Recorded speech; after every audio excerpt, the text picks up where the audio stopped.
Hi friends, मैं चंदन राज। आज मैं बात करने वाला हूं पोर्ट्स स्पाइन के बारे में।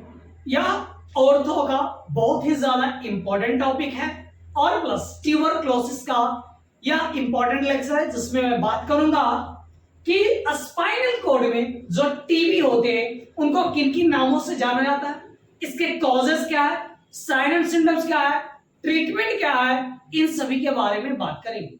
तो प्लीज आप लास्ट तक जरूर देखें बिकॉज इससे ऑलवेज क्वेश्चंस आते हैं।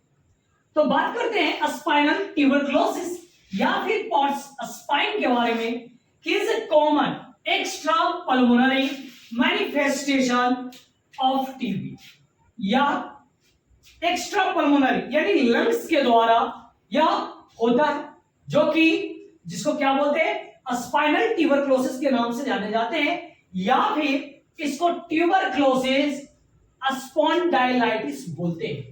It is very haematogenous spread from the one side of an the lungs. Haematogenous कहने का मतलब ब्लड के द्वारा स्प्रेड करता उसके माध्यम से, जैसे लंग्स में ट्यूबरक्लोसिस है और वो ब्लड के द्वारा स्प्रेड होकर कहां पहुंच गया, आपके वर्टिब्राई में, आपके स्पाइनल कॉर्ड में। तो उस चीज को हम क्या बोले, स्पाइनल ट्यूबरक्लोसिस या फिर स्पॉट्स स्पाइन के नाम से भी जानते हैं। बात करते the lower thoracic and the upper lumbar vertebrae are most happens. ये ज्यादातर किस में देखने को मिलता है, लोअर थोरेसिक में और लंबर रीजन में, जो कि हम लोग जानते हैं कि लंबर रीजन से कौन सा फ्लूइड निकाला जाता है, सीएसएफ, सेरेब्रो स्पाइनल फ्लूइड। बात करते हैं इसके अदर डिफरेंट बहुत सारे नेम है, जैसे मस्कुलो स्केलेटल टीबी, दूसरा स्पाइनल टीबी, तीसरा tuberculosis spondylitis and last one is the tuberculosis spondyloarthropathy. ये डिफरेंट नेम्स है आपके पोर्ट्स स्पाइन के बारे में। बात करते हैं इसके कॉजेस के बारे में। जितने भी टीबी हैं, ट्यूबरक्लोसिस या मायोबैक्टीरियम ट्यूबरकुलाई के कारण से होता है। अगर आप ट्यूबरक्लोसिस के बारे में नहीं जानते तो डिस्क्रिप्शन में लेक्चर दिया हुआ है, आप प्लीज जरूर विजिट करें और उसके ड्रग्स, डिजीज, इन सभी के बारे में आप डीपली से जानें, क्योंकि एग्जाम्स में ट्यूबरक्लोसिस से बहुत सारे क्वेश्चंस आते हैं। तो चलिए फ्रेंड्स, अब हम आगे की ओर बढ़ते हैं। तो बात करते हैं पोर्ट्स स्पाइन के पैथोफिजियोलॉजी के बारे में, ये इंपॉर्टेंट होता है। सबसे पहले बात करते हैं पल्मोनरी, किसी को ट्यूबरक्लोसिस हो गया जिसके कारण से वो जो मायोबैक्टीरियम था वो स्प्रेड होकर आपके T7 और T9 स्पाइनल कॉर्ड में पहुंच गया। उसके बाद एक्स्ट्रा पल्मोनरी टीबी कहां हो गया, आपका स्पाइनल कॉर्ड में हो गया। इन्फेक्शन आपका स्प्रेड होंगे इंट्रावेंट वर्टिब्रल डिस्क में और यहां से पस का फॉर्मेशन करेगा। किसके अंदर में, इंट्रा जो वर्टिब्रल डिस्क है उसके बीच में पस का फॉर्मेशन करना स्टार्ट कर देगा और जिसके कारण से जो जो जो आपका डिस्क टिश्यूज हैं वो डेड करना स्टार्ट कर देगा और पोर्ट्स डिजीज इसी के कारण से होता है। सबसे पहले क्या हुआ, किसी को पल्मोनरी डिजीज है, वहां से इंफेक्शन वर्टिब्राई यानी स्पाइनल में आपका T7 से T9 तक में पहुंच गया। अब वो जो एक्स्ट्रा पल्मोनरी टीबी डिजीज थे वो आपके वर्टिब्रल कॉलम्स में, डिस्क में इंफेक्शन पहुंचाना, स्प्रेड करना स्टार्ट कर दिया और वहां से क्या किया, आपके पस का फॉर्मेशन, इंट्रा वर्टिब्रल डिस्क था उसके अंदर में पस का फॉर्मेशन करना स्टार्ट किया एंड उसके बाद में जो टिश्यूज थे वो वहां पे डाई करने लगे। इसी चीज को हम क्या बोलते हैं, पॉट्स डिजीज के नाम से जानते हैं। बात करते हैं साइन एंड सिम्टम्स के बारे में, बात करते हैं क्लिनिकल मैनिफेस्टेशन यानी साइन एंड सिम्टम्स के बारे में। तो सबसे पहले अर्ली एक्टिव जो स्टेज है, स्टार्टिंग टाइम में, उसके बारे में बात करते हैं। तो मलेशिया होंगे यानी बॉडी में पेन रहेगा, वेट लॉस, वजन आपका लॉस होंगे।